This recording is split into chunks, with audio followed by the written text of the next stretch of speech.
जी, इमरान खान गिरफ्तार हो चुके हैं। तोशाखाना केस के अंदर इमरान खान को गिरफ्तार कर लिया गया है। इमरान खान गिरफ्तारी के बाद अब मुख्तलिफ जेलों के हवाले से बताया जा रहा है कि कोट लखपत जेल में भी इमरान खान को मुंतकिल किया जा सकता है, अडियाला जेल भी मुंतकिल किया जा सकता है, इस्लामाबाद भी मुंतकिल किया जा सकता है।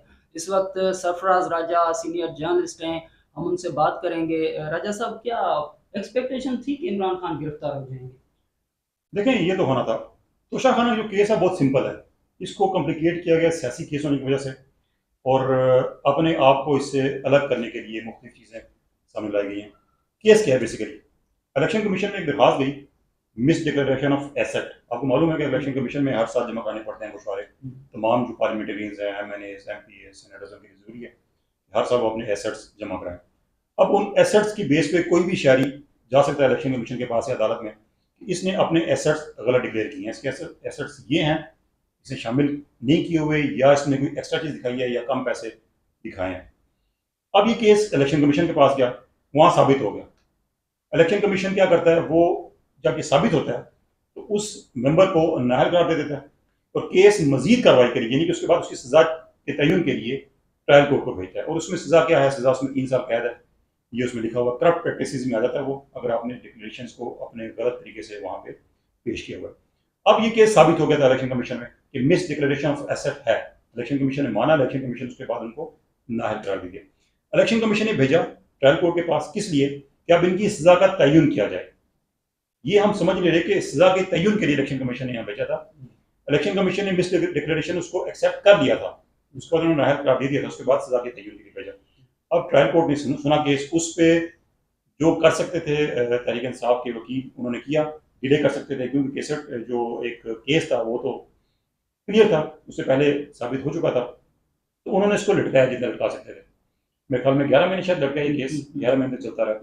बहुत पहले सजा हो जानी चाहिए थी, लेकिन वो इसको डिले कर सकते थे, उन्होंने किया। और आखिरी दिन क्या हुआ? आखिरी दिन आपको मालूम है कि वो अदालत में पेश ही नहीं हुए। अदालत बुलाती रही, बार बार कॉल करती रही, लेकिन वो नहीं आए, जिसके बाद अदालत ने उनको एक सज़ा सुना दी। और ये सज़ा, इसको किसी भी तरह आप नहीं कह सकते थे कि सज़ा बनती नहीं थी। सज़ा बनती थी, सज़ा एक्सपेक्टेड थी और ऑन कार्ड थी। और इस बात का तहरीक इंसाफ के वकीलों को पता था, इस बात का इमरान खान को पता था कि इस केस में उनको सज़ा होनी है, इसीलिए डिलेइंग टैक्टिस की जा रही थी।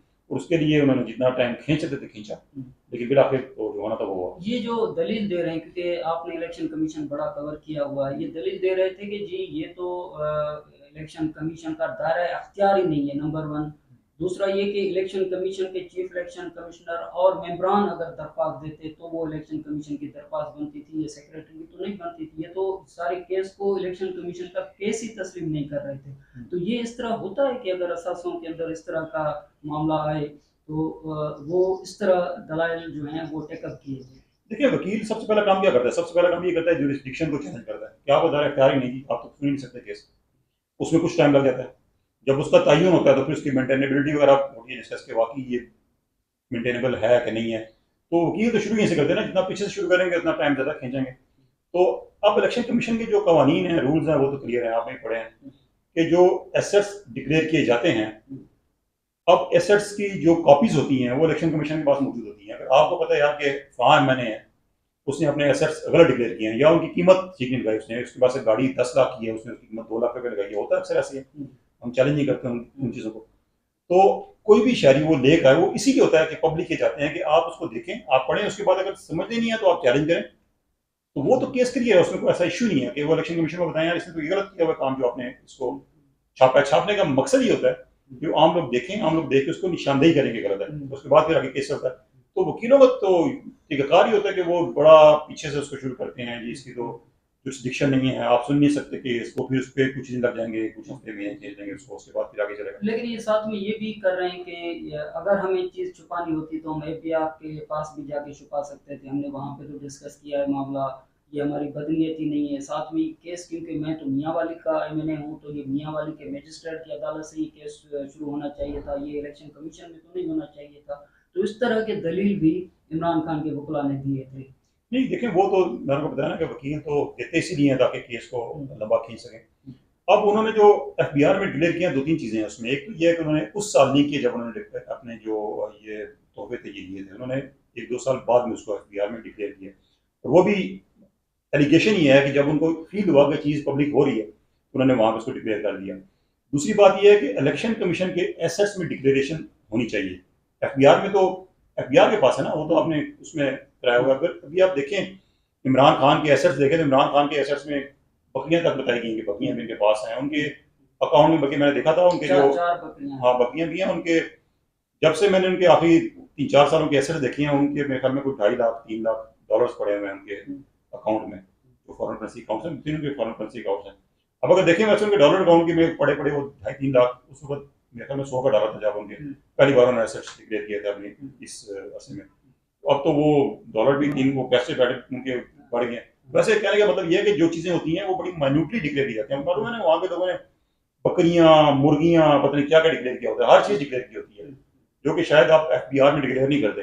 तो बेसिकली वो इसलिए करते हैं ताकि उनकी हर चीज वहां पे आ जाए, रिकॉर्ड का हिस्सा बन जाए उनके पास है क्या। तो ऐसे तो बहुत से हमने देखा लोग करते हैं कि वो अपने वैल्यू कम लगाते हैं। इमरान खान का जो घर है उसकी वैल्यू अगर देखें तो वो एक उन्होंने घर ये गिफ्टेड लिखा हुआ जो उनका परिवार घर है, सेम जो उनका घर है जमान पार्क वो लिखा हुआ है इनहेरिटेड विरासत का घर है।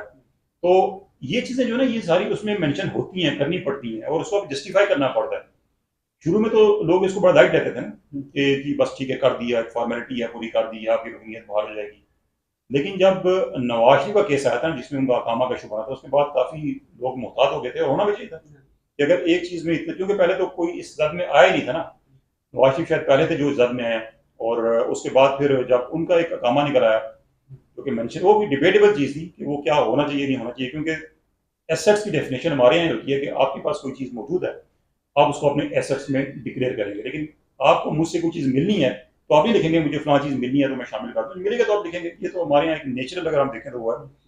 तो एसेट्स को भी अब बड़ा टेक्निकल तरीके से देखना चाहिए क्योंकि अब ये एक ऐसी चीज बन गई है जिसपे पाकिस्तान में 2 prime ministers ex prime minister जो थे वो सजा भुगत चुके हैं। अब तो इसमें बड़ा मुकाबला होना चाहिए, इसमें जो भी डिक्लेरेशन करना है आपने हर चीज अपनी इलेक्शन कमीशन के पास हर साल डिक्लेयर करनी है। और मकसद ये है कि ये चीज मकसद है कि आपका जो चीजें अपडेट हो रही हैं या आपके एसेट्स बढ़ रहे हैं वो पता चले कि कितने एसेट्स आपके कहाँ से कहाँ तक बढ़े हैं और वो है पब्लिक के लिए कि आप पब्लिक करें और उनके जो वोटर सपोर्टर्स हैं वो देख सकेंगे यार हमारा जो नुमाइंदा है उसने क्या गेन किया है ऐसे में। ये इखलाक की जवाब भी ज्यादा इसीलिए कहा जा रहा है कि क्योंकि इमरान खान साहब ने जो मदीने की रियासत बनाने की बात की, फिर हर जलसे के अंदर कहा कि जी आपको एक एक चीज भी, यानी आपने वो कुर्ता पहना हुआ है उसका भी हिसाब दें और नवाज शरीफ साहब से वो रसीदें निकालो। तो वो एक इखलाकी, यानी कि आज अगर हम सूरत हाल को डिस्कस करें तो इसी सूरत हाल की सारा जो 5 साल नवाज शरीफ के खिलाफ या आसिफ जरदारी के खिलाफ इमरान खान ने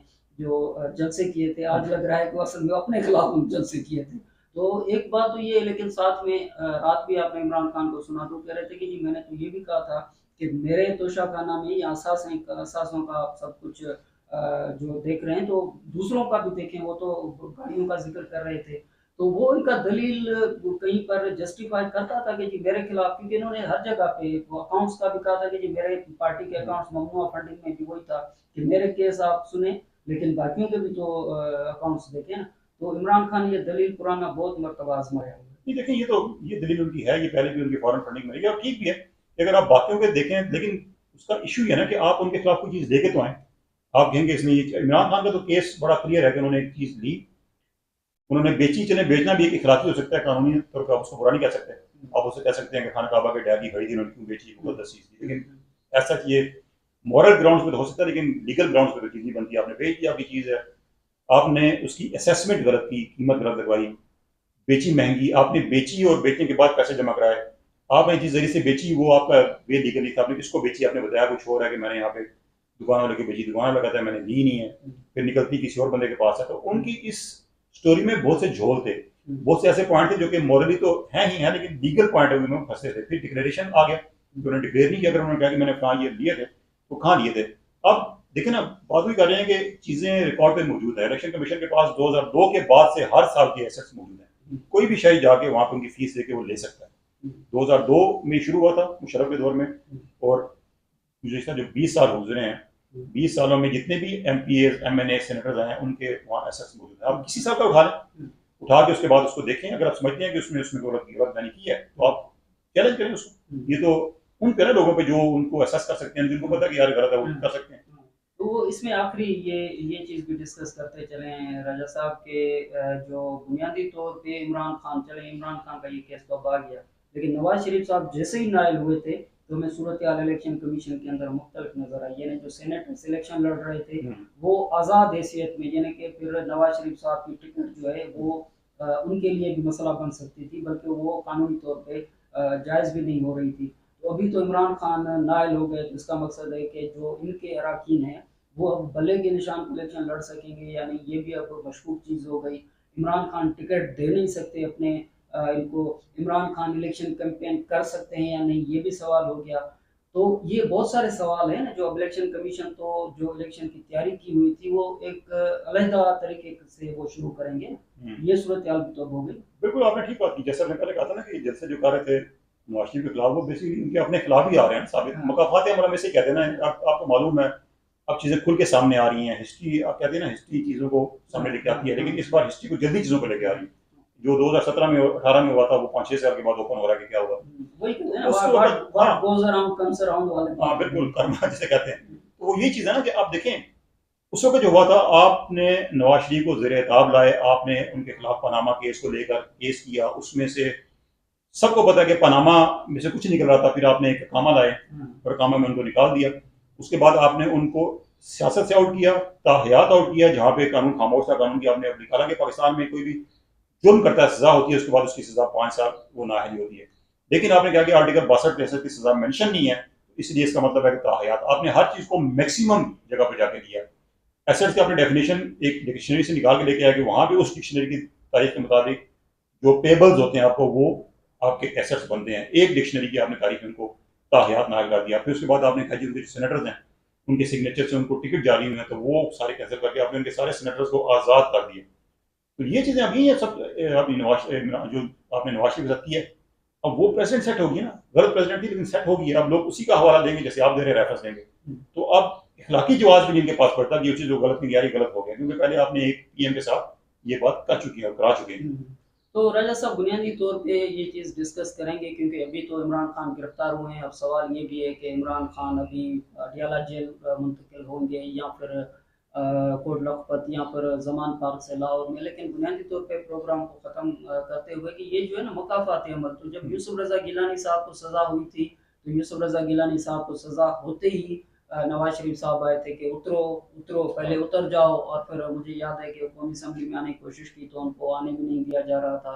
और फिर जब नवाज शरीफ साहब खुद वज़ीर आज़म बने, जिस तरह आपने ज़िक्र किया कि अकामा निकल आया, तो फिर नवाज शरीफ साहब को इमरान खान ने कहा कि भाई निकल जाओ, वो तो मुझे क्यों निकाला, एक बड़ी मशहूर तारीख थी। और फिर आज इमरान खान बिल्कुल उसी तरह इमरान खान जो है वो नायल हुए हैं और वो गिरफ्तार हो रहे हैं। तो ये साबिक वज़राए आज़म के हवाले से एक मकाफाती अमल की सीरियल है जो हम देख रहे हैं, और अभी हम देखेंगे कि इमरान खान को कहाँ मुंतकिल किया जा रहा है। आने वाले प्रोग्राम तक आपसे इजाज़त चाहेंगे। अल्लाह।